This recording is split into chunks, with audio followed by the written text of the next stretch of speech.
Mimi nimeambia Kasongo ana shida huko kwa Wajaluo wakinitusi. Ameshida kwa Waluhya ananitusi kila siku juu ya gari. Akiongea matope mambo ya utoto. Hata kuna mtu ng'ombe yake imekufa kwa sababu ya kupe. Na yeye ni rais wa Jamhuri ya Kenya. Ni aibu si aibu? Ameingilia mambo ya ujinga, mambo ya utoto.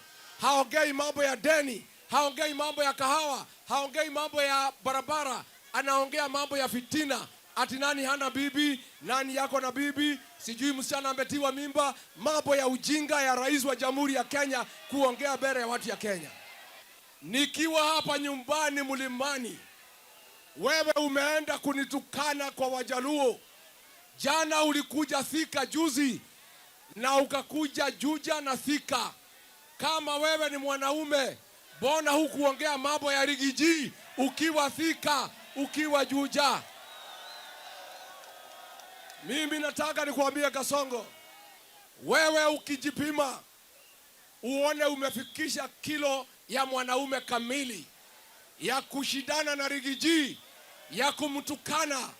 Kama wewe ni mwanaume, kuja hapa Kirinyaga utukane Rigiji, utajua ujui.